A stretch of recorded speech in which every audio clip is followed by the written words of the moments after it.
അങ്ങനെ കുറേ അധികം നാളിൻ്റെ കാത്തിരിപ്പിന് ശേഷം ആ സിനിമ ഇവിടെ എത്തിയിരിക്കുകയാണ്. തുടരും.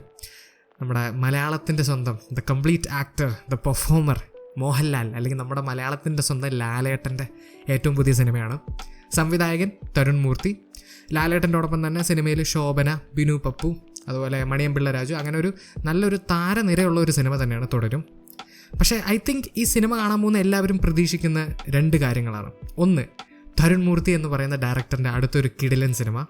ആൻഡ് രണ്ടാമത്തെ, ദ മെയിൻ തിങ്, ലാലേട്ടൻ എന്നുള്ള നടൻ്റെ ഒരു തിരിച്ചുവരവ്. എമ്പുരാൻ എന്നുള്ള സിനിമയിലൂടെ നമ്മൾ ലാലേട്ടൻ എന്നുള്ളൊരു സ്റ്റാറിൻ്റെ തിരിച്ചുവരവ് കണ്ടു. അദ്ദേഹത്തിൻ്റെ ബോക്സ് ഓഫീസ് പവറിൻ്റെ തിരിച്ചുവരവ് നമ്മൾ കണ്ടു. പക്ഷെ നടൻ അത് ഡിബേറ്റബിൾ ആയിരുന്നു. പക്ഷേ എനിക്ക് സന്തോഷത്തോടെ ഒരു കാര്യം പറയാൻ പറ്റും. ലാലേട്ടൻ എന്നുള്ള നടൻ, ദി പെർഫോമർ, ആ കംപ്ലീറ്റ് ആക്ടർ, ഹീസ് ബാക്ക്. ഈ സിനിമയിൽ ലാലേട്ടനെ ഓരോ ഫ്രെയിമിലും കണ്ടപ്പോൾ എനിക്ക് സന്തോഷമായിരുന്നു. ഈ പെർഫോമർ, ഈ കംപ്ലീറ്റ് ആക്ടർ ഇത്രയും കാലം എവിടെയായിരുന്നു എന്നുള്ളൊരു ചോദ്യം എൻ്റെ മനസ്സിലേക്ക് വന്നു.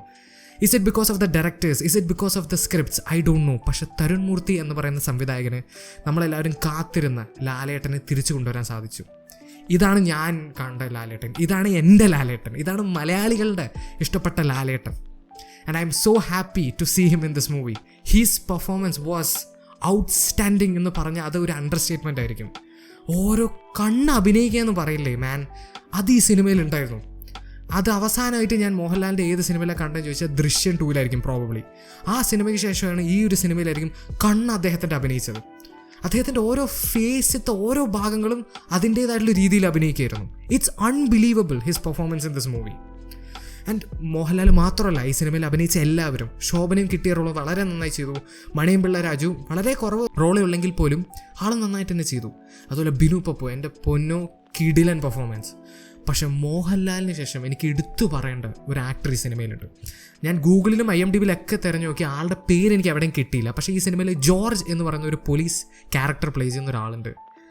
അദ്ദേഹം മാൻ, എനിക്കൊന്നും പറയാനില്ല, ഒരു രക്ഷയില്ലാത്ത പെർഫോമൻസ്, ഔട്ട്സ്റ്റാൻഡിങ് പെർഫോമൻസ്. ശരിക്കും വെറുപ്പിക്കും നമ്മളെ. അമ്മാതിരി ഒരു ക്യാരക്ടറാണത്. അത് അദ്ദേഹം ഗംഭീരമായിട്ട് തന്നെ പെർഫോം ചെയ്ത് വെച്ചിട്ടുണ്ട്. അത് ഞാൻ കൂടുതലൊന്നും പറയില്ല, നിങ്ങൾ സിനിമ കണ്ട് തന്നെ അത് എക്സ്പീരിയൻസ് ചെയ്തു, അദ്ദേഹത്തിൻ്റെ പെർഫോമൻസിൻ്റെ റേഞ്ച്. അതുപോലെ പടത്തിൻ്റെ മേക്കിങ്ങിലേക്ക് വരികയാണെങ്കിൽ visually the movie is beautiful. അഥവാ ഞാൻ ഒരു കാര്യം എടുത്ത് പറയും, നിങ്ങൾ ഈ സിനിമ കാണാൻ മുമ്പ് നിങ്ങൾ ഒരിക്കലും ഇതൊരു complete feel good family entertainer ആണെന്നുള്ള ഒരു പ്രതീക്ഷയോടെ പോകരുത്. കാരണം ഇത് അതല്ല സാധനം. ഇത് അതിൻ്റെ അപ്പുറത്തേക്കും പോകുന്ന ഒരു സിനിമയാണ്. ഒരു മിസ്റ്ററി, സസ്പെൻസ്, ത്രില്ലർ എലമെൻ്റ് ഒക്കെ ഉണ്ട് പടത്തിൽ. ഞാൻ കൂടുതലൊന്നും പറഞ്ഞില്ല, കാരണം എന്ത് പറഞ്ഞാലും അത് സ്പോയിലറായി പോകും. പക്ഷേ ഒരു complete feel good family entertainer പ്രതീക്ഷിച്ച് പോകരുത്. ബട്ട് അതുണ്ട് ഈ സിനിമയിൽ, ബട്ട് അത് അല്ല മൊത്തം സിനിമ. പക്ഷേ ഈ ഒരു സിനിമ തുടക്കത്തിലൊക്കെ നല്ലൊരു ഹാപ്പി ജോളി വൈബിലാണ് ഇങ്ങനെ പോവുക. അപ്പോഴൊക്കെ നല്ല കളർഫുൾ ആയിട്ടുള്ള വിഷ്വൽസാണ്, വളരെ കളർഫുൾ ആയിട്ടുള്ള ഫ്രെയിംസാണ് അവർ സെറ്റപ്പ് ചെയ്ത് വെച്ചിരിക്കുന്നത്. വളരെ കളർഫുൾ ആയിട്ടുള്ള ഒരു കളർ ഗ്രേഡിങ് വർക്കാണ്. അങ്ങനെ ആ ഒരു ടോണിനോട് യോജിച്ച വിഷ്വൽസാണ്. പക്ഷെ പടം സീരിയസ് ആവാൻ തുടങ്ങുമ്പോൾ ആ ടോണിനോട് യോജിച്ച രീതിയിലുള്ള കുറച്ചും കൂടി ഡാർക്ക്, കുറച്ചും കൂടി ഡള്ളായിട്ടുള്ള സീക്വൻസാണ്, വിഷ്വൽസാണ് അവർ സെറ്റപ്പ് ചെയ്ത് വെച്ചിരിക്കുന്നത്. അങ്ങനെ മൊത്തത്തിൽ വിഷ്വലി ഇതൊരു ബ്യൂട്ടിഫുൾ മൂവി ആയിരുന്നു എന്ന് തന്നെ പറയേണ്ടി വരും. എനിക്ക് ആകെ ഒരു ചെറിയൊരു നെഗറ്റീവ് പേഴ്സണലി എനിക്ക് ഫീൽ ചെയ്ത് പടത്തിൻ്റെ ഫൈറ്റ് കൊറിയോഗ്രാഫിയാണ്. എനിക്ക് കുറച്ചും കൂടി ബെറ്റർ ആവാമായിരുന്നു എന്ന് എനിക്ക് ഫീൽ ചെയ്തു. പടത്തിൻ്റെ music, I mean Jakes Bijoy, എന്താ ഞാൻ പറയുക, ഐ മീൻ ആ പേര് കേട്ടാൽ തന്നെ നിങ്ങൾക്ക് മനസ്സിലാവും. ലെവല് വർക്ക് എന്ന് തന്നെ പറയേണ്ടി വരും. അതിഗംഭീര BGM വർക്ക്, അതുപോലെ ഗംഭീര പാട്ടുകൾ എന്ന് പറയാനായിട്ട് പടത്തിൽ കുറേ ഇല്ലെങ്കിലും വരുന്ന പാട്ടുകൾ ഇമ്പാക്റ്റ് സൃഷ്ടിച്ചു എന്ന് തന്നെ പറയേണ്ടി വരും. പക്ഷേ അഗൈൻ ഇവിടെയും എനിക്കൊരു ചെറിയൊരു നെഗറ്റീവ് ഉണ്ട്. അതെന്താണെന്ന് ചോദിച്ചാൽ ഈ പടത്തിൽ ഫുൾ ലൈക്ക് വളരെ ലൗഡായിട്ടുള്ള BGM അവർ ഉപയോഗിച്ചിരിക്കുന്നത്. അഥവാ ഈ ഒരു സിനിമയിൽ BGM ഇല്ലാത്ത സീൻസ് വളരെ കുറവാണ്. എല്ലാ സീൻസിലും ഏതെങ്കിലും രീതിയിൽ BGM ഉണ്ടായിരുന്നു. ആൻഡ് ചില സീൻസിൽ എനിക്ക് ആവശ്യമില്ലാതെ BGM ഓവർ യൂസ് ചെയ്യുന്ന പോലെ ഫീൽ ചെയ്തു. അതുപോലെ ആവശ്യമില്ലാതെ BGM വളരെ ലൗഡാവണ പോലെ എനിക്ക് ഫീൽ ചെയ്തു. അത് എൻ്റെ ഒരു പേഴ്സണൽ ഒപ്പീനിയനാണ്. എനിക്കത് കുറച്ച് ഭാഗങ്ങളിൽ ഇച്ചിരി ഇറിറ്റേറ്റിംഗ് ആയി തോന്നി.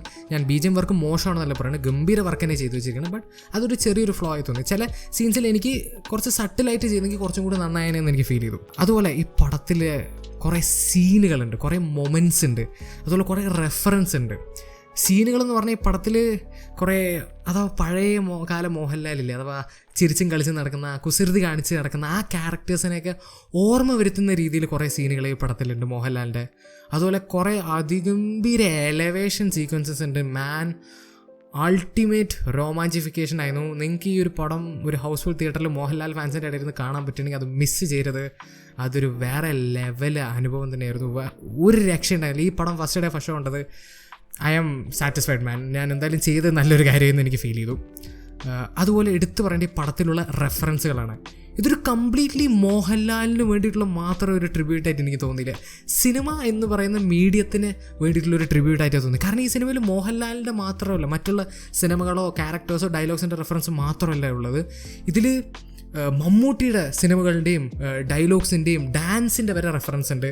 അതുപോലെ കമലഹാസൻ, അങ്ങനെ കുറേ നടന്മാരും സ്റ്റാർസിൻ്റെയും സിനിമകളുടെയും റെഫറൻസ് ഈ പടത്തിൽ വന്നുകൊണ്ട് ഇവിടെ സെൽഫ് ഊക്കൽ വരെ ഈ പടത്തിൽ നടക്കുന്നുണ്ട്. അതുപോലെ മറ്റുള്ള സിനിമകളുടെ ഊക്കൽ പരിപാടിയൊക്കെ ഈ സിനിമയിലുണ്ട്. അതൊക്കെ നല്ല രസത്തോടെയാണ് അവർ ബ്ലെൻഡ് ചെയ്ത് വെച്ചിരിക്കുന്നത്. അതൊക്കെ കണ്ടുകൊണ്ടിരിക്കാൻ ഞാൻ നന്നായി എൻജോയ് ചെയ്തു മാൻ. അതൊക്കെ അങ്ങനെ മൊത്തത്തിൽ നമുക്ക് കണ്ടാൽ മനസ്സിലാവും ഇതൊരു സിനിമ ഇഷ്ടപ്പെട്ട ഒരാളുണ്ടാക്കിയ ഒരു സിനിമയാണ്, സിനിമ പാഷനായി കാണുന്ന ഒരാളുണ്ടാക്കിയ സിനിമയാണ്. ആൻഡ് അതൊക്കെ കാരണം ഓബിയസ്ലി സിനിമയുടെ സംവിധായകൻ, the cinema lover, the Lalettan fan boy Tarun Moorthy himself. എനിക്കൊന്നും പറയാനില്ല മാൻ. തരുൺ മൂർത്തി ഒഫീഷ്യലി ഈ പടത്തോടെ ഒരു മിനിമം ഗ്യാരണ്ടിയുള്ള ഡയറക്ടറെ മാറിയിരിക്കുക. അദ്ദേഹത്തിൻ്റെ 3 സിനിമകളും എനിക്ക് മിനിമം ഒരു സ്റ്റാറ്റസ് നോക്കുമ്പോൾ കിടിലം പടങ്ങളായിട്ടാണ് തോന്നിയത്. It's unbelievable. he has become a minimum guarantee director in Malayalam film industry for sure. Now പടത്തിൽ എനിക്ക് ഒരു ചെറിയ ഇഷ്യൂ കൂടി എനിക്ക് പേഴ്സണലി ഫീൽ ചെയ്ത് ഈ പടത്തിൻ്റെ ഒരു ഡ്യൂറേഷനാണ്. ഏകദേശം 2.25 മണിക്കൂറുണ്ട്. ആൻഡ് എനിക്ക് ചില ഭാഗങ്ങളിൽ പടം വലിച്ച് നീട്ടുന്ന രീതിയിലുള്ളൊരു ഫീലിംഗ് ഉണ്ടായിരുന്നു. ലാഗ് അടിച്ചു എന്നല്ല പറയുന്നത്, ബട്ട് ഇത്രയും വലിയൊരു സിനിമ ആവേണ്ട ആവശ്യമുണ്ടോ എന്നുള്ളൊരു ചോദ്യം എൻ്റെ മനസ്സിലുണ്ട്. ഒരു 10-15 മിനിറ്റ്സ് കട്ട് ഷോട്ട് ചെയ്തിട്ട് ഒരു 2.5 മണിക്കൂറിൽ ഒതുക്കുകയാണെങ്കിൽ കുറച്ചും കൂടി ഒരു സ്മൂത്ത് ആയിട്ടുള്ള, കുറച്ചും കൂടി ഒരു ക്രിസ്പ് ആയിട്ടുള്ള ഒരു എക്സ്പീരിയൻസ് ആയെന്ന് എനിക്ക് ഫീൽ ചെയ്തു. ബട്ട് ദ തിങ് ഈസ്, ഞാൻ ഈവൻ ദോ ഇങ്ങനെ കുറച്ച് നെഗറ്റീവ്സ്, കുറച്ച് ഫ്ലോസ് പറയുന്നത്, ഒരു ടോട്ടാലിറ്റിയിൽ എടുത്ത് നോക്കുമ്പോൾ ഇതൊരു കിടിലൻ സിനിമയാണ്. അത്ര എനിക്ക് പറയും, ഇതൊരു കിടിലൻ സിനിമയാണ്. നിങ്ങൾ ഈ പടം തിയേറ്ററിൽ മിസ് ചെയ്യരുത്. കാരണം ഇതൊരു ഇവൻ്റാണ്. ഇതൊരു സിനിമ മാത്രമല്ല, ഒരു മലയാളി അല്ലെങ്കിൽ ഒരു മലയാളം സിനിമ ഇഷ്ടപ്പെടുന്ന ഒരാളാണെങ്കിൽ നിങ്ങൾക്കിതൊരു ഇവൻ്റാണ് തിയേറ്റേഴ്സിൽ. മോഹൻലാൽ എന്നുള്ള ആ ഒരു കംപ്ലീറ്റ് ആക്ടർ, ആ ഒരു പെർഫോമറിൻ്റെ ഒരു തിരിച്ചു വരവാണ് ഈ സിനിമ. അത് തിയേറ്റേഴ്സിൽ പോയി സെലിബ്രേറ്റ് ചെയ്യേണ്ടത് നമ്മുടെ ഒരു റെസ്പോൺസിബിലിറ്റി ആണെന്ന് ഞാൻ പറയാൻ തയ്യാറാണ്. അപ്പോൾ ദൈവത്തിന് ആലോചിച്ച് ഈ പടം തിയേറ്ററിൽ മിസ് ചെയ്യരുത്. ഫാമിലിൻ്റെയോടൊപ്പമൊക്കെ പോയിരുന്ന് കാണാൻ പറ്റുന്ന സിനിമയാണ്. അതും പറഞ്ഞാൽ again feel good family entertainer അല്ല, അതുണ്ട്. പക്ഷേ ഇത് അതുക്കും മേലെ നിൽക്കുന്ന ഒരു സാധനമാണ്. എന്തൊക്കെയാണെങ്കിലും ഐ വുഡ് സേ നേര് എന്ന് പറഞ്ഞിട്ടുള്ള സിനിമയ്ക്ക് ശേഷം ഞാൻ ഒരു ലാലേട്ടൻ സിനിമ കണ്ടിട്ട് കംപ്ലീറ്റ്ലി എനിക്ക് ഒരു സാറ്റിസ്ഫാക്ഷൻ കിട്ടിയിട്ടിരിക്കുകയാണ്. അതിലെനിക്ക് നല്ല സന്തോഷമുണ്ട്. എന്തൊക്കെയാണെങ്കിലും ഇത് ലാലേട്ടൻ്റെ വർഷമാണ് മക്കളെ. ഈ വർഷം ലാലേട്ടൻ തൂക്കി, അത്രയേ ഉള്ളൂ. എന്തൊക്കെയാണെങ്കിലും അടുത്ത ലാലേട്ടൻ സിനിമയ്ക്ക് വേണ്ടി ഞാൻ കാത്തിരിക്കുകയാണ്. അടുത്ത തരുൺ മൂർത്തി സിനിമയ്ക്ക് വേണ്ടി ഞാൻ എന്തായാലും കാത്തിരിക്കുകയാണ്. But that's my opinion on തുടരും. നിങ്ങൾ സിനിമ കണ്ടവരാണെങ്കിൽ നിങ്ങളുടെ ഒപ്പീനിയൻ കമൻറ്റ് സെക്ഷനിൽ ഡ്രോപ്പ് ചെയ്യാൻ മറക്കരുത്. ആൻഡ് വീഡിയോ ഇഷ്ടപ്പെട്ടെങ്കിൽ ലൈക്ക് ചെയ്യുക, ഷെയർ ചെയ്യുക, സബ്സ്ക്രൈബ് ചെയ്യുക, നോട്ടിഫിക്കേഷൻ ബെൽ അമർത്താൻ മറക്കരുത്. And I will see you guys in the next video. Bye by.